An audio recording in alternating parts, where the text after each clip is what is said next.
पहलगाम में हुआ आतंकी हमला अब सिर्फ एक हादसा नहीं, ये एक चिंगारी बन चुका है। भारत का खून खौल रहा है और अब हर जवाब कार्रवाई में दिख रहा है।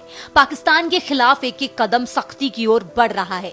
सिंधु जल समझौता स्थगित हो चुका है, राजनयिक रिश्तों में कटौती हो गई है, व्यापार और डाक सेवा बंद कर दी गई है। ये सारे कदम बस ट्रेलर हैं, असली जवाब अभी बाकी है और उसकी चाबी अब भारत की सेना के हाथ में है। पाकिस्तान को भी समझ आ गया कि अब भारत कुछ बड़ा करने वाला है।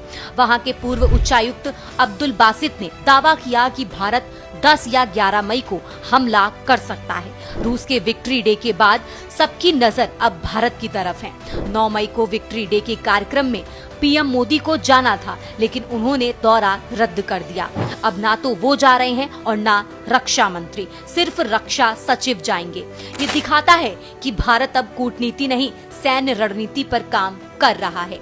7 मई को पूरे देश के 244 जिलों में मॉक ड्रिल होगी। लोगों को सिखाया जाएगा कि युद्ध की स्थिति में कैसे बचें। सायरन बजेगा, चेतावनी दी जाएगी और ये सब 1971 के बाद पहली बार हो रहा है। और 1971 में ऐसी ड्रिल के 4 दिन बाद ही युद्ध छिड़ गया था। गंगा एक्सप्रेसवे पर भारतीय वायुसेना ने दिन और रात दोनों समय युद्धाभ्यास किया।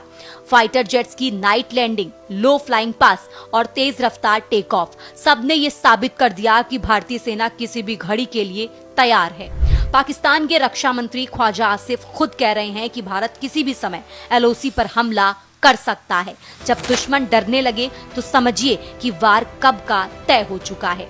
अब ना बातचीत होगी, ना चेतावनी दी जाएगी। अब सिर्फ एक चीज होगी, कार्रवाई। और जब देश तैयार हो, जब सेना तैयार हो, तो जंग की तारीख खुद ब खुद तैयार हो जाती है।